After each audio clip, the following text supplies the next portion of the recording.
this is our last Sunday until October. So we thought we'd kick it off with, or in um, our author series with a local author and historian, Kidada Williams. She is a writer and historian who studies what happens to African American survivors of racist violence.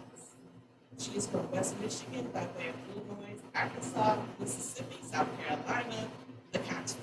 She lives and works in Detroit at Wayne State. Can you hear me? I have to talk louder because I'm loud. Is the mic on? You might want to turn the fan off. That one's especially in the back. It's very loud. You gotta unplug it. Just unplug it. Okay. Her new book, I Saw Death Coming, A History of Terror and Survival in the War Against Reconstruction, tells the story of what African American families gained at emancipation and then lost to white terror after the Civil War. It's available lots of places, but you want to buy it at Source Booksellers, which is located right in the back of the room. Her first book was They Left Great Marks on Me, explored Black people's personal testimonies of violence and their role in mobilizing civil rights advocates to fight lynching and other forms of white supremacist oppression. She is one of the co-editors of the Charleston Syllabus, readings on race, racism, and racial violence, a collection of readings and provided historical context for understanding the 2015 massacre of the 9 African Americans at Charleston Emmanuel AME Church. So let's welcome Dr. Kidada Williams.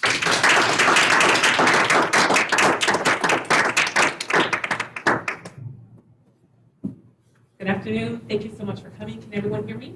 Yes. Okay. I want to thank Christine for organizing this event and for Allison for all of her work. Thank you, Source. Okay. Let's see. Let's get started.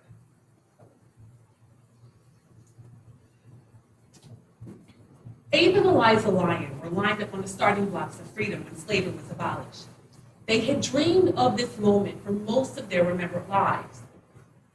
They sprinted to fulfill their visions of freedom, and this included family, self-determination, and prosperity.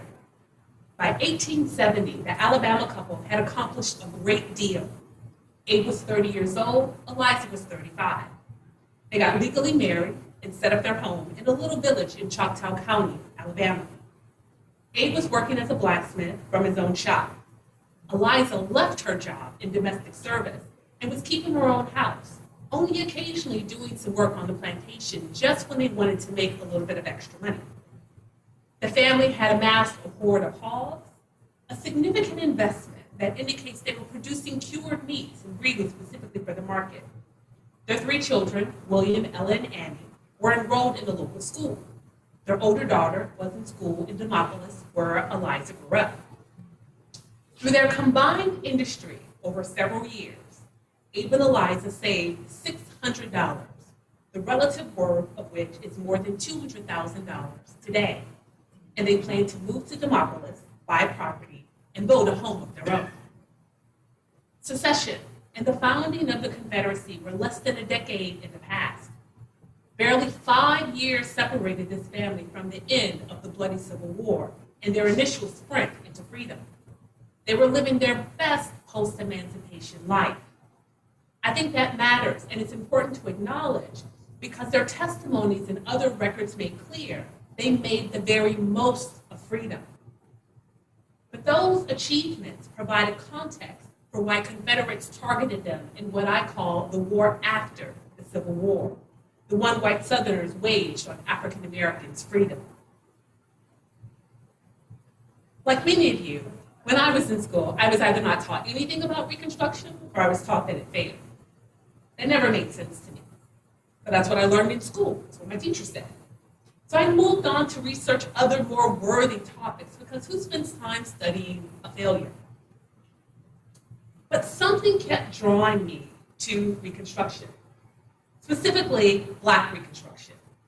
And the more I trained as a professional historian, And the more I researched the records and scholarly sources of the era, the more I understood what a transformative moment this was. There were so many truly revolutionary developments: abolition, the opening of schools, hundreds of independent Black churches, a boom in Black land ownership and entrepreneurship, national citizenship rights and protection, voting rights for Black men, and Black office holding, that the historian Eric Boner has called it the second founding after the American Revolution.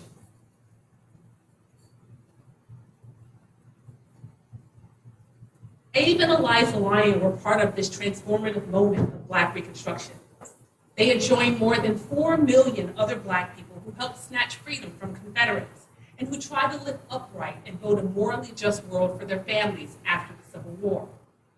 By 1870, these Black Southerners had picked themselves up from slavery.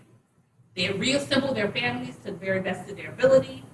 They worked harder for themselves than they did for the people who held them in bondage.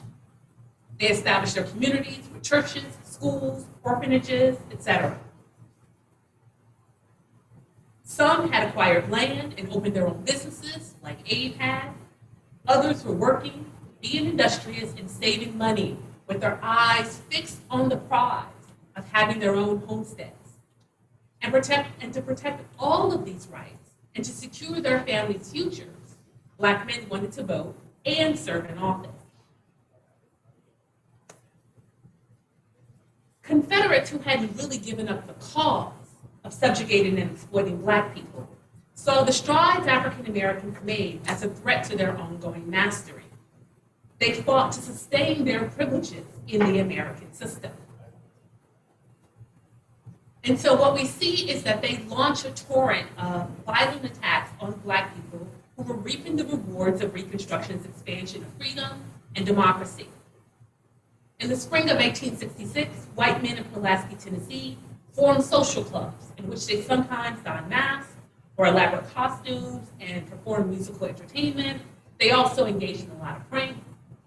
The white men called themselves Ku Klux, after the Greek word circle. Klansmen's activities quickly spread across the South and soon evolved to roaming, armed through communities in the middle of the night, conducting paramilitary attacks on Black and progressive white families. Extremists and their apologists often refer to these raids euphemistically as visits, masking their brutality behind the veneer of a friendly social hall. Klansmen's work soon gave rise to an extremist movement that became so widespread that any white man or group of white men who wanted to intimidate or kill their targets might be associated with it, whether they were actually affiliated with the Klan or not. And as more white Southern men mustered into this growing shadow army's ranks and experimented with their acts of terror, they grew more deadly. Klan violence is part of what I call the white war on freedom. It may seem odd to liken what we've been taught was the peace to war. But wars never end as neatly as they appear to in history books. They're often followed by new conflicts. After the Civil War, the new conflict was white Southern conservatives' fight to undercut Black people's freedom and the establishment of a more egalitarian democracy. And so there was no peace, as one historian put it, especially not for many Black people in the South.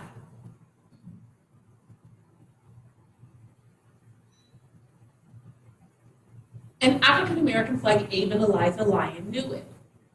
White extremists targeted Black people with regularity and shocking impunity. They shot down Black male voters at the polls. They stalked Black office holders and offered them bribes to leave office, and they assassinated them when they refused to take the bribes. They kidnapped Black men and women at gunpoint and disappeared them, disposing of their bodies in waterways and woods, or just even along the roads. They ambushed African American families with nighttime raids, which are very much like armed home invasions today, or some people would liken them to no-knock warrants. During these visits, white men held Black families hostage. They subjected them to humiliation, rape, torture, and murder. Throughout the period of Black Reconstruction, there were countless massacres and mass killing events.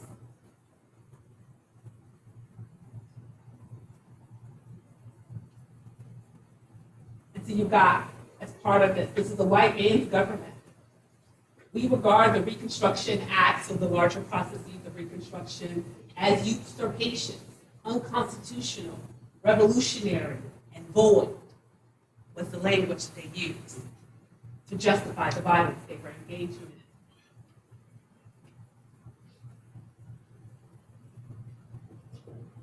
African Americans resisted this violence, to be sure, in ways that made sense to them in the moment. Some hid or fled, others bore arms and defended themselves, injuring or killing their attackers. But extremist violence was so widespread that many Black Southerners often found themselves outmanned and outgunned. Before they could rally their defenses, the raiding stopped and moved to a neighboring community. Across the South, thousands of Black men, women, and children were injured and killed. And that's why the failure narrative of Reconstruction, I think, is so problematic. Black Reconstruction didn't fail. White Southerners violently overthrew it, and white Northerners and Westerners essentially led them, which we can talk about in the Q&A. I Saw Death Coming tells that story. It follows Black Southern families on their journeys out of slavery, through their experiences of the war white Southerners waged on their freedom, to their testimonies before Congress and beyond. It shows how Black people understood and articulated the human cost of Reconstruction's overthrow and abandonment. And it does that through the stories of families like Abe and Eliza Lyons.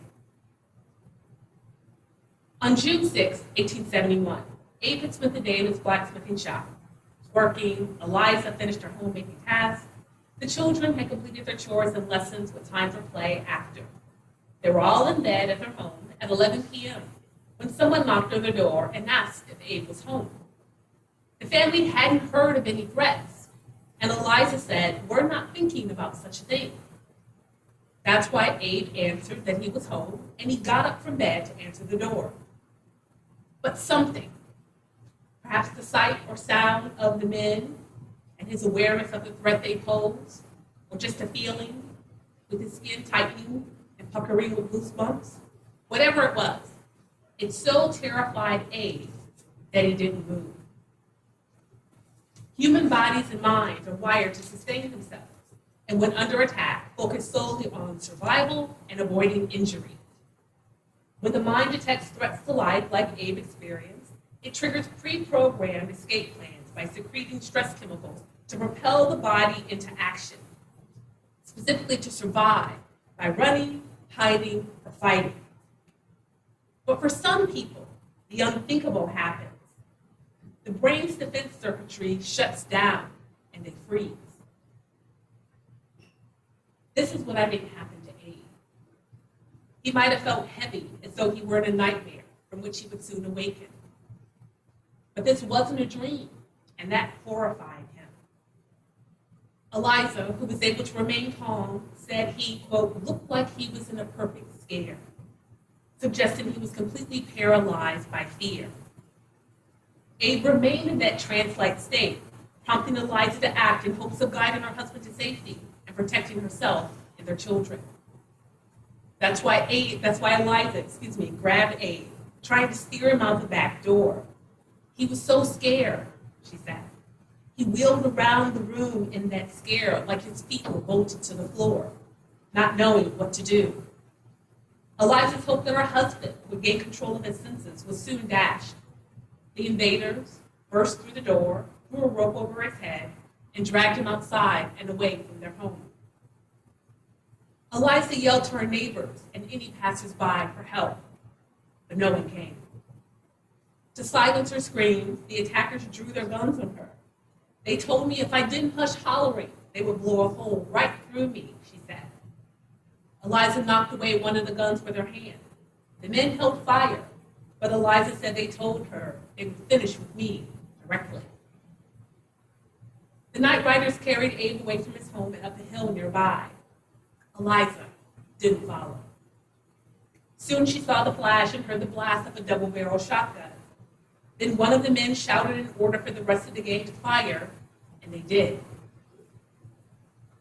After the terrorists killed Abe, Eliza spotted about 75 men returning to her house.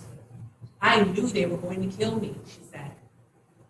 Eliza ran inside to gather her children to flee, but her son William had disappeared and gone to the neighbors to try to get help. Moving with her children by her side, Eliza snuck out back to a field neighbor in her home. They stopped at the thicket of woods to monitor the men's activities and take stock. Eliza couldn't go anywhere without knowing William's whereabouts, but staying put rendered her two girls and her vulnerable to discovery. Eliza and the girls watched from the woods as the white men made up a light and began searching and ransacking their home. They tore up everything, she said. Wearing only their night clothes, Eliza and the girls moved farther into the woods as the night riders shot up her home. It sounded like there was over 100 shots at once, Eliza said. She and the girls remained hidden until sunrise when she could see the men had left.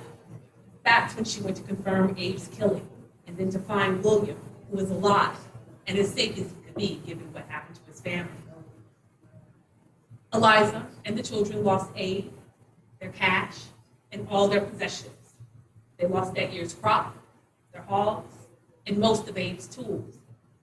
Their home had been destroyed, and the men's knowledge that they left an adult witness meant that it probably wasn't safe for the family to continue living on the homestead. Eliza reported what happened to local authorities. A grand jury was convened to investigate the spate of attacks and spree killings that happened in the area. Her family was just one that was targeted. But many witnesses were too afraid to talk. Initially, Eliza wasn't afraid. She planned to testify. It's not clear who or what spooked them, but Eliza and the children shot out of Choctaw County. En route, she learned Abe's killers were pursuing them, but she and the children picked up their pace and they made it to Demopolis, where she thought they might be safe.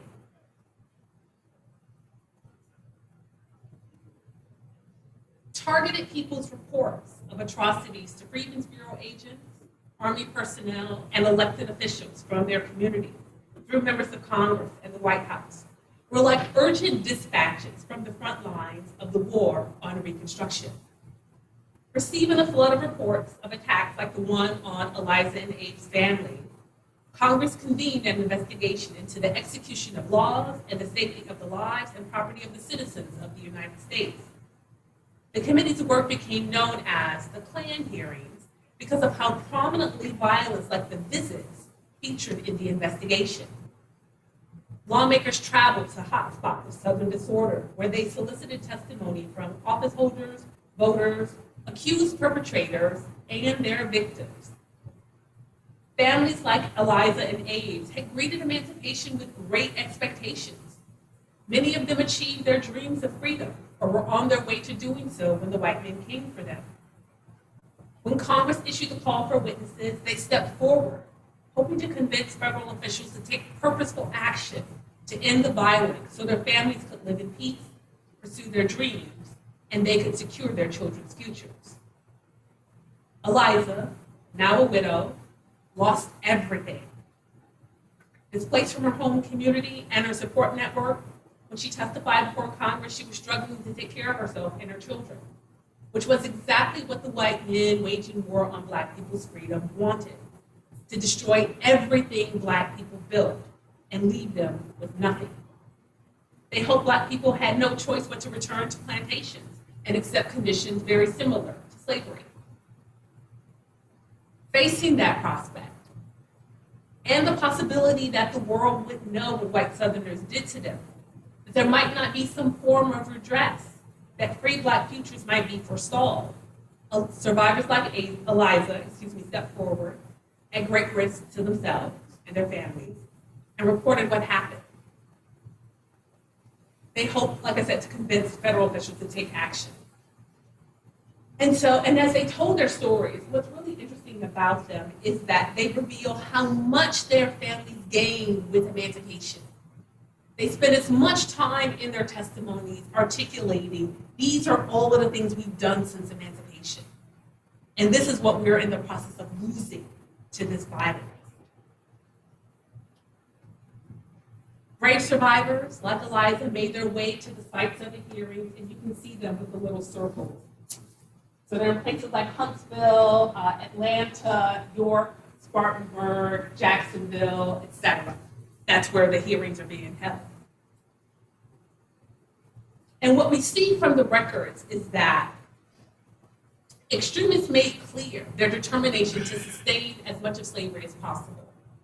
They had released Black people from bondage, but we see from who, when, and why white extremists attacked that they didn't believe that Black people had the right to their children, to choose their sexual partners, to have access to education, to have free religious lives, labor autonomy, land, capital, and political power to protect all of these rights.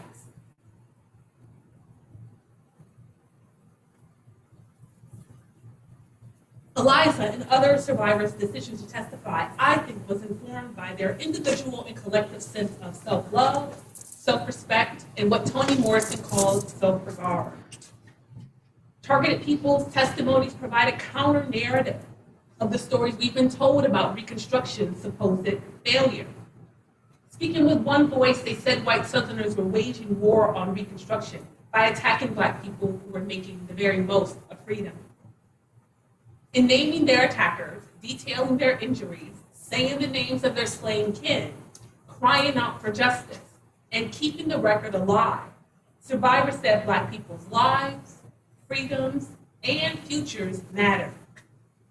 Reporting and testifying about the war on freedom were survivors' best defense against its erasure.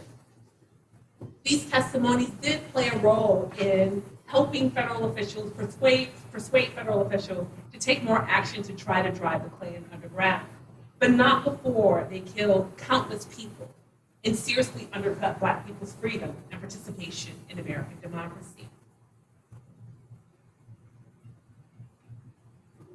After Confederates overthrew Reconstruction and boarded up the Temple of Liberty, they crafted one of the big lies of the 19th century, that the experiment in multiracial democracy had failed.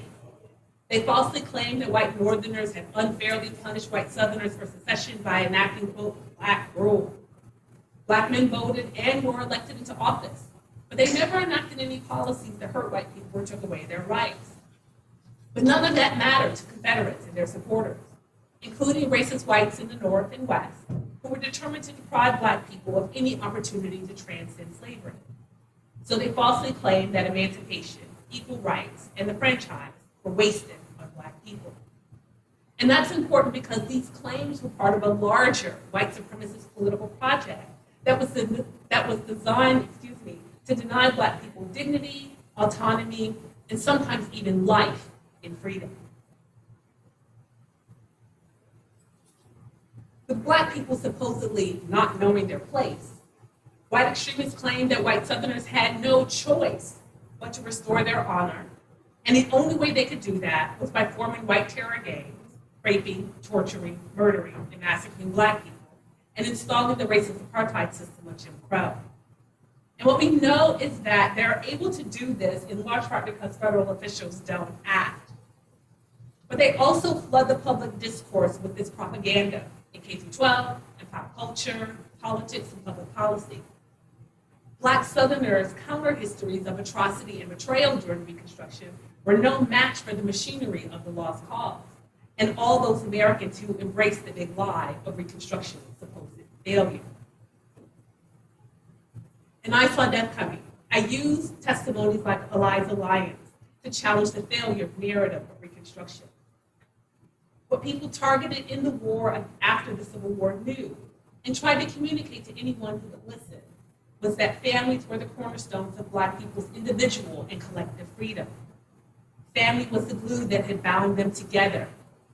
Voting, office holding, and equal rights were a means to a future in which Black families might be secure. That's why Confederates struck at the heart of Black people's freedom when they overthrew the revolutionary experiment in multiracial democracy.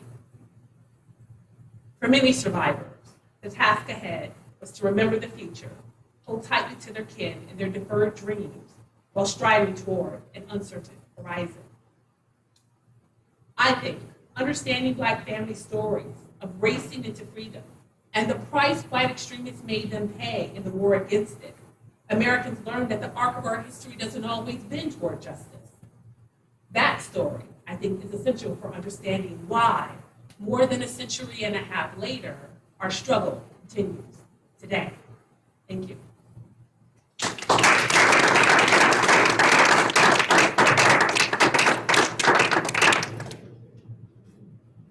Any questions, comments, concerns, hostilities, frustration?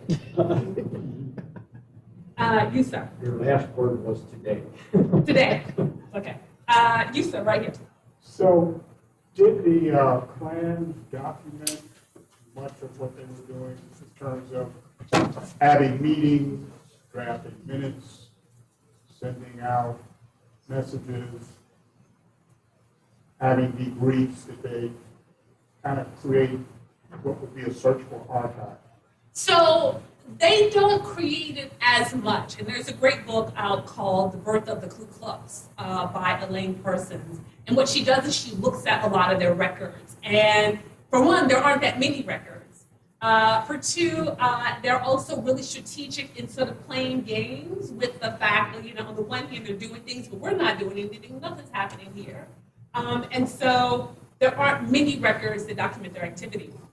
The point that I made earlier on in the talk is that a lot of the men who are participating, who are doing this violence, they're not in the Klan. They understand what the Klan is doing and are taking advantage of it, right? And so the formal Klan wouldn't have any need to document the activities of random men who are trying to deny Black people freedom. So there's much more evidence outside about what's happening outside of Klan records. I think the other thing is that the violence isn't coordinated across the entire South. It's not even necessarily coordinated across entire states, but it is coordinated in those communities where Black people are and where there's an incentive to try to sustain as much of slavery as possible. And so that's why you have landless white men, that's why you have yeoman farmers, that's why you have planters, law enforcement, judges, elected officials, all working together because they're all financially invested in holding on to slavery or parts of slavery as much as possible. And the violence works. So that would suggest that they didn't really need a leadership organization sending that message that this is the way we should respond. Right.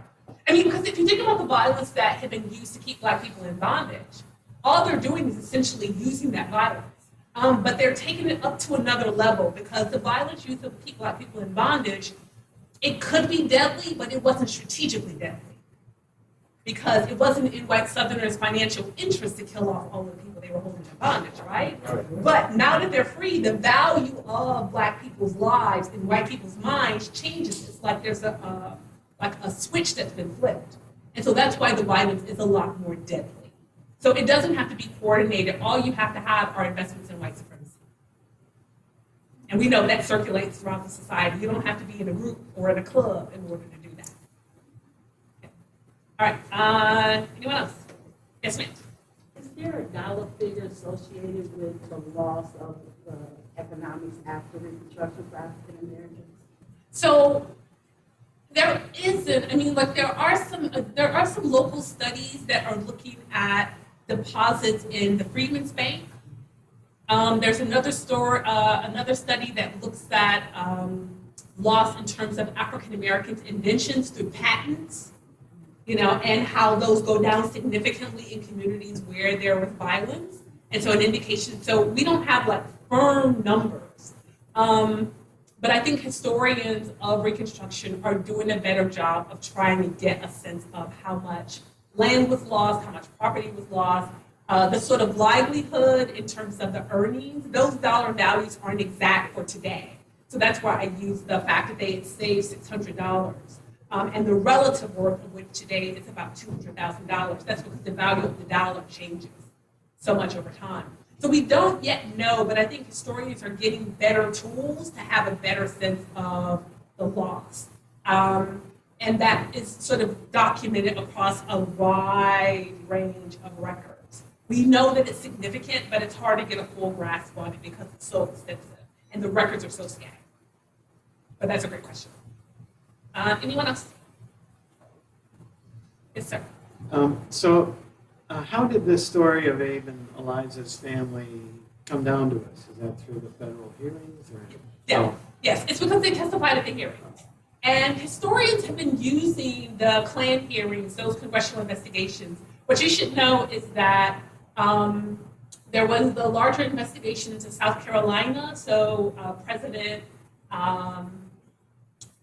Grant sent federal forces to South Carolina, and they had trials. So you get trials in 1868 and 1869. But the congressional hearings where those investigators are going south,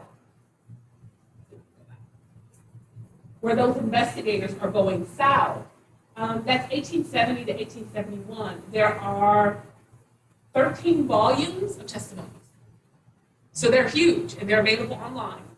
And they've got perpetrators, elected officials, and accused people. And so you can get a sense of what perpetrators are saying. Did you massacre these people? No, of course I didn't massacre anyone. I was with my family. Right? So you can see like the dodges. You can see the investments of the investigators. The investigators, they come with their own agenda. If we think about our Congress right now, we can see how in a hearing, people of different sides will have their own agenda. That's very clear in the hearings. And so historians have been using these records for a really long time, but they've been using them really narrowly. And what I mean by that is they use them to establish the fact of election violence, that Black men were targeted because they were voting or serving in office. And that's there to be sure. But for every man who talks about being disfranchised, what many of them do is talk about the harm in terms of the process of the disfranchisement. What a lot of them say is that losing the vote was the least of what they did to me and my family. I would give up the vote if I could have my daughter back, if I could make sure my wife wasn't sexually assaulted during a rape, and we could live in peace, right?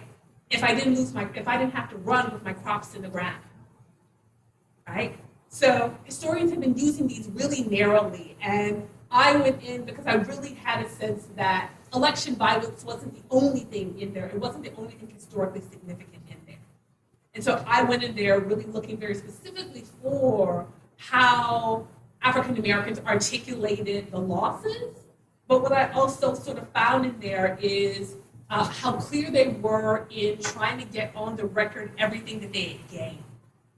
They spent as much time, like I said, talking about this is what we did since slavery. We didn't do anything to justify this violence. We were minding our own business. Our kids were in school. We were working. We were doing everything that we wanted to do. We were also doing what federal officials said we should do after slavery was abolished. We haven't done anything to provoke this violence. And there isn't any indication in any of the records that they had done anything to provoke the violence. The only thing they had done was make the most of freedom. But that in a war against it puts a bullseye on their backs. And that's what they're trying to communicate to federal officials. So yeah, the records have been available. You and then you. Yes, ma'am. Who organized the congressional hearings? So it comes like through, you've got some of the abolitionists who are still in Congress. They haven't died off yet. They passed a lot of the legislation in terms of the Civil Rights Act of 1866 and the 14th and 15th Amendment. So they're there, and they also recognize that white Southerners are not only trying to do what they can to tear down freedom, they're interfering with federal elections. And that is part of what inspires the investigation. They're getting these stream of reports, and they're realizing how vulnerable the elections are to this violence. And so that becomes a way for them to justify organizing these hearings. And so it's both chambers of Congress. You have both progressives and conservatives and moderates who are all play a role in the hearings. And at the end of the hearings, both sides write a report. So there's a majority report written by the progressives and moderates, and there's a minority report written by white Southerners. I shouldn't say white Southerners, by conservative lawmakers in Congress. So they coordinate to do an investigation into what's happening in what they call the late insurrectionary states. Yes, sir. What was the substance of the Klan Act that Grant signed? What were they targeting, and what were the consequences and penalties that they were going for? Really good question. So part of what they're doing is targeting, like a lot of the Klan Act, so this is part of the enforcement acts of 1870, 1871. They're really about enforcing the amendments, right? And the Klan Act in particular, what it's designed to do is to stop the interference of elections. The interference with elections. So there are things like you can't wear Klan hoods, you can't wear masks and disguises to vote or to participate in elections. If you are caught interfering with an election, it's a federal crime, right? So it has the language, and it can play a role in diminishing the violence, but like the 13th, 14th, and 15th Amendment, without consistent enforcement, it doesn't matter, right? And so you got to act, and it does play a role in driving some of the violence underground. The sort of like armed raids, the armed home invasions, those kind of died down. The open killing of black men who are voting, shooting down voters at the polls, that dies down a bit because of the investigation. But what we know is that white Southerners recognize the value of the violence. And so that's why the violence continues through. It's just not as concentrated as much. So I think we could probably argue, that the Wilmington Massacre in 1898 is kind of like the end of that sort of reign of terror. You still got lynching and all of these other things, but the deliberate targeting of black voters is one of the things that continues up until that period. So the act is not being enforced. And we can talk about, the act isn't being enforced by members of Congress or by presidents of the United States, in large part because they're responding to what the white majority in the country cares about, right? So if the white majority in the North and West wanted federal officials to take more purposeful action to end this violence, if anyone was in the country had the position and authority to press them to do that, it was them, and they didn't.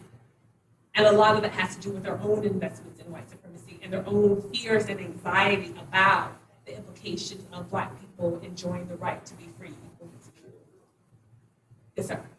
Was there any constituent group, let's say the old veterans that celebrated the Grand Army of the Republic and those sort of things, any constituent group that made their views known against this violence?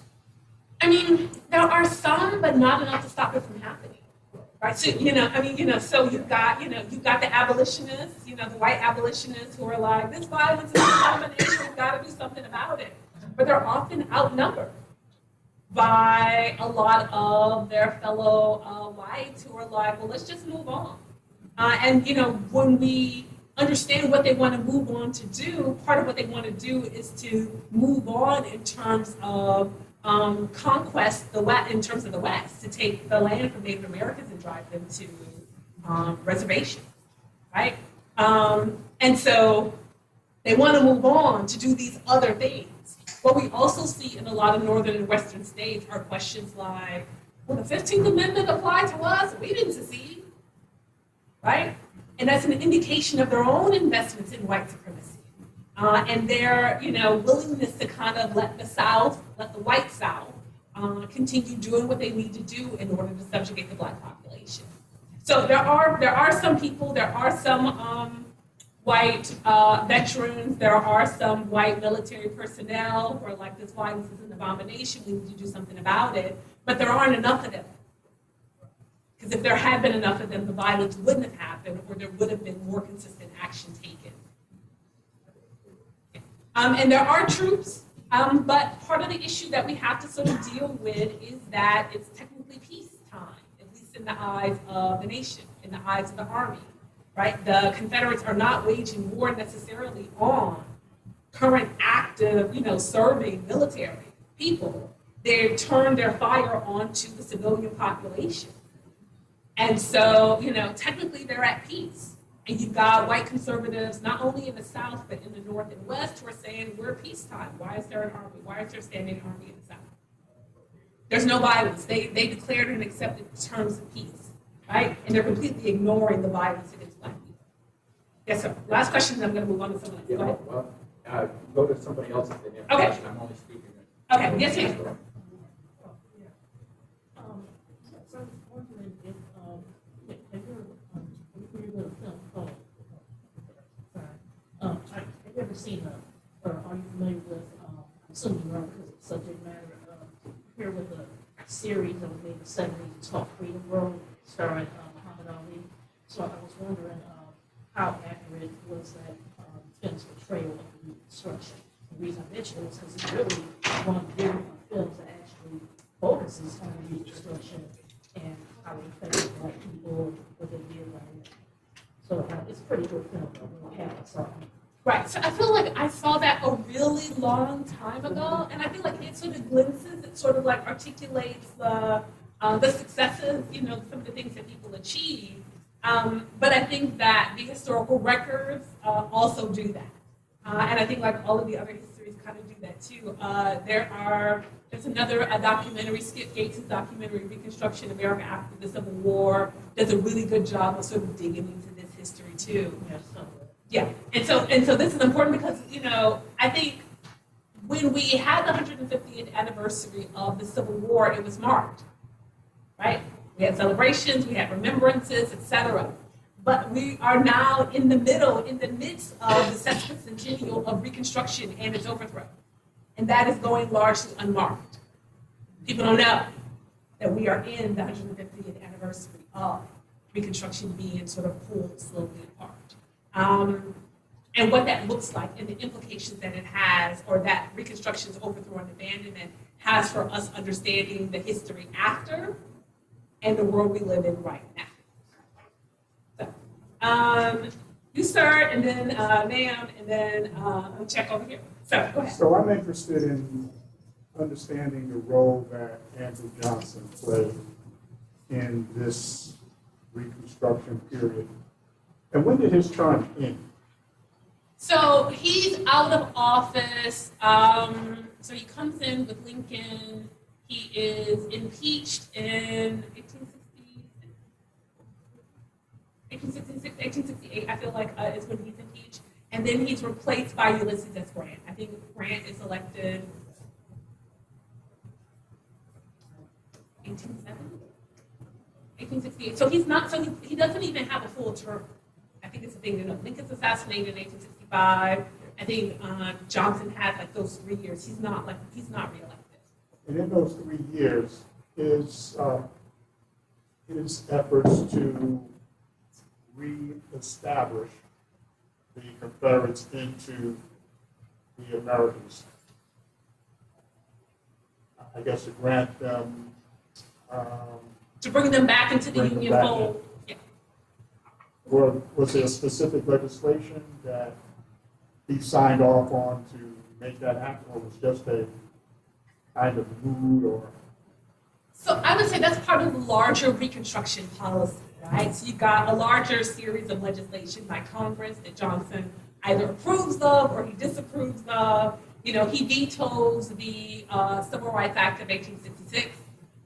That's the first Civil Rights Act in the history of the world. And what it does is it essentially positively affirms Black people's rights to have contracts, which means their marriages now have recognition. They can have control and authority over their children, etc. He vetoes that, but Congress overrides his veto. You know, so he's engaging, he's using the power that he's using whatever power he has to undermine Black Reconstruction. We know that we've got General Sherman's Special Order number 15, which says, you know, you've got the 40 acres and a mule for those people who are in Georgia, the Carolinas, and Florida, right? Johnson overturns that, you know, the next year. And so, you know, he's doing what he can to undermine Reconstruction. He is calling for the ending of the financial support for the Freedmen's Bureau, et cetera. He's doing whatever he can to undermine it, but he is often being outmatched by those progressive members of Congress, progressive and moderate members of Congress.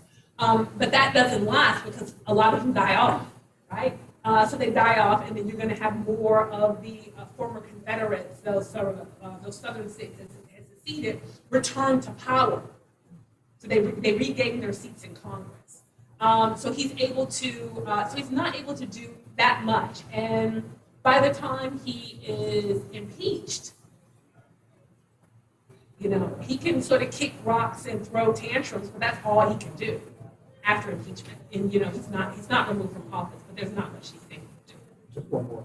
How did the former Confederates regain the right to vote or participate in federal elections?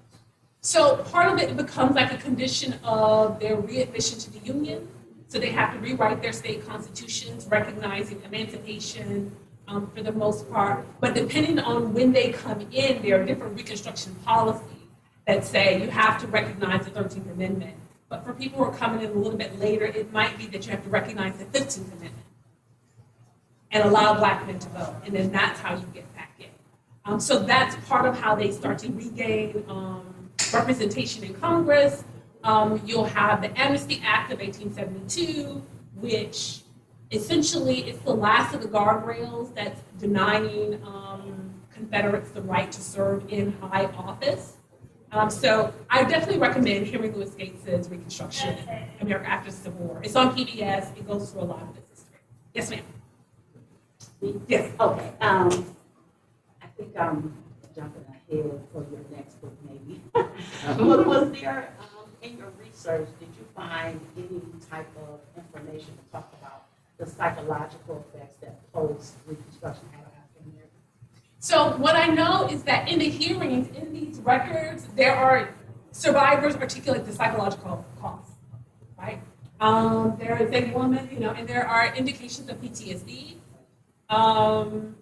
resignation syndrome in young people, people experiencing the sort of that phenomenon of being scared to death. You've got people who, like I think about a sexual assault survivor who months later still smells the alcohol that was poured on her during her assault. And that was a part of the hearing. It's in the hearings. That's Hannah Tuckson's testimony. What they also articulate are very significant physical, life-altering injuries. Like a lot of people are disabled as a result of what happens to them during the attacks. That's how bad the violence is. So these are not visits, right? You know, although you've got one lawmaker who says, well, you know, there's really nothing happened. It's just a rough frolic, right? So you've got this sort of dismissiveness of, you know, this very real violence. And so survivors are articulating long-term injuries. Abram Colby, he talks about the fact that he says his daughter didn't die in the raid, she died because of the raid. And part of what happens is that as they're trying to take him out of the house, I think Amanda is like 8 or 9. She tries to interfere and said, you know, get your hand off my daddy, essentially. And the men level their shotguns at her. The adults in the family have stood down. She's 8, right? They level their shotguns at her, and she is so terrified that he describes her essentially, I think she shuts down. And he says they didn't kill her in the raid, but she dies as a result of what they did. And what he says in his testimony is that they broke something inside of him. Right? He wasn't talking about a bone, right? He was talking about his daughter dying as a result of that rape. And so this is indicated in the records. It's there in the testimonies. So I think, in my experience, when you've got firsthand accounts of this violence, even in the WPA narratives, the freedom narratives, those interviews that were conducted with that last generation of enslaved people, these people were children during Klan raids, right? So they've got children, they've got the memories of their time as children, but the perspective of adults, right? So they know what happened to them, they know what happened to their families, and they know about the aftermath. For my first book, They Left Great Marks on Me, I look at a lot of the records, including letters written by survivors of lynching, like lynching victims' relatives. And they are devastated by what happened. What was that title again? They Left Great Marks on Me. Yeah, so that's my first book. And so I look at a lot of their firsthand accounts. So I think the answer to your question is, if you find testimony, if you got Black people giving their firsthand accounts, whether it's in court records or it's in testimonies from Congress, et cetera, there are very clear indications of traumatic injury as a result of this violence. Yes, ma'am. An intelligent, I'm a retired teacher. I would like to know what are you, as the black scholars and black scholars that you know of, are doing to counter the critical race theory, where they're trying to wipe out all this information so that the little white boys and little white girls won't feel so bad about history. What are you doing, DeSantis and the people who are coming forward and saying, it didn't happen? The great thing that they don't want all of us to know is that African Americans built the foundation of this nation, and the wealth that people have is because of our people. They don't want anybody to know. What are black scholars like you and all the ones you know counteracting the critical race theory? So I think we're doing a lot, you just may not see it. So we're teaching our students. I spend my summers, I've got 4 summer institutes this summer where I'm working with K-12 teachers about how to teach this history in their states. So there's a lot of work going on. And, I'm sorry, what did you say? I said, where can I sign up? I'm a teacher. Okay, yeah. Okay, so we'll talk. But these are the National Endowment for Humanities Summer Institutes that are held all over the country. They're during the summer. The first one I'm going to is in Chicago at Loyola. We're looking at the Gilded Age. I'm going to the Blacksonian. That's the Smithsonian National Museum of African American History and Culture, to those of you who don't know. I'm going there to talk about Reconstruction, and so it's teacher workshops. So I can share some resources with you. But we're also doing things like organizing freedom schools over the summer, where bringing in young people, not just black students, but any students who want to learn this history who may be in one of those states where they're facing those laws. So there's a lot that can be done, but I'm also encouraging people to vote, to go and be on school boards, et cetera. Like, I'm one person. Like, I'm just a historian. And my job is to sort of like teach the history and share it and circulate it as far and wide as I can. And so that's what I'm doing. And that's what my peers are doing. But a lot of this is bigger than just historians. It's, are people voting? Are people voting at the local level? Are people going to school board meetings? Are they having those conversations? And if they're not, then, I can be jumping up and down yelling in the streets, and that's not going to mean anything if the legislature passes a law. Yes, sir. Yeah. I wanted to follow up with your last word of your lecture today. As you look at the emergency manager law practices in the state of Michigan over the last 15 or 20 years,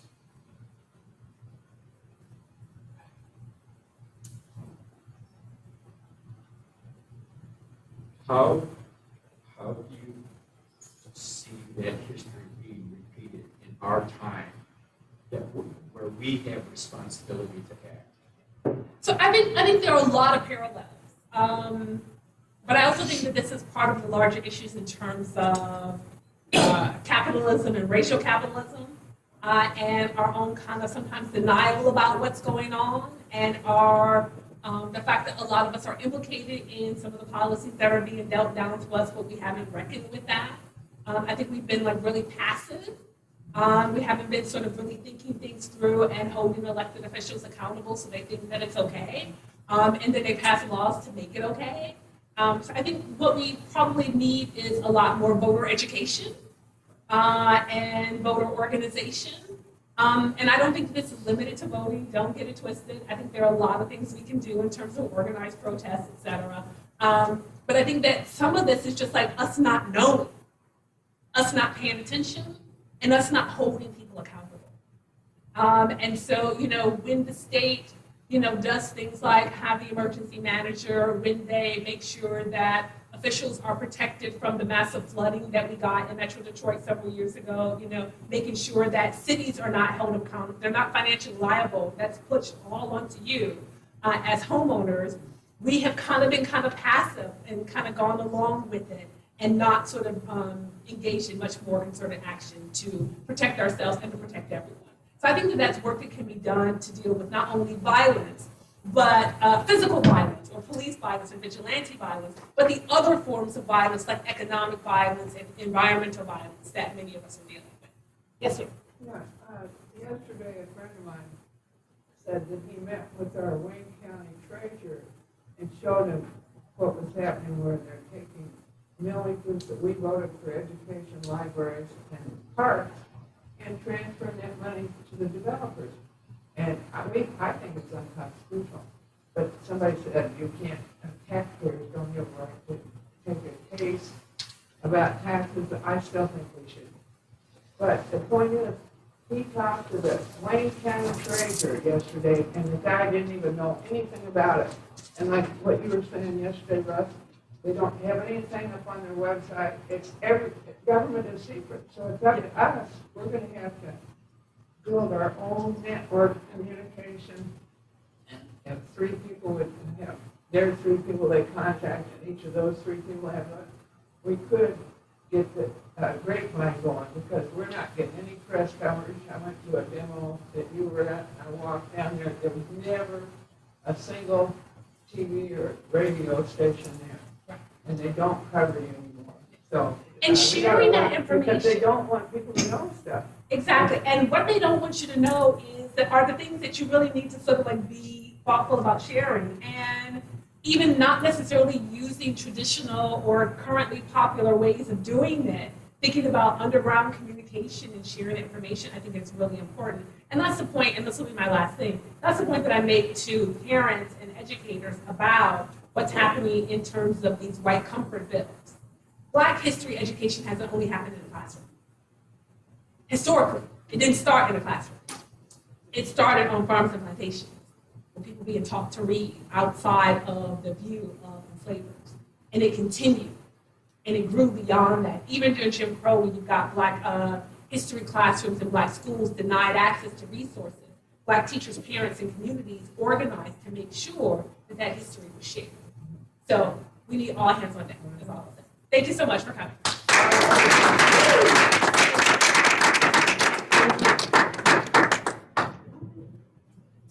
So Dr. Williams' books are for sale in the back. Are you able to stay to sign books? Okay, so she'll be signing her books. And again, thank everyone for coming. In October, we'll be back with our Sunday series. We do have authors coming, some authors coming in over the summer. In fact, on June 3rd, we have 2 authors coming at the same time, on the same day. So thanks again for supporting this program, and I will see most of you in the fall. Thank you.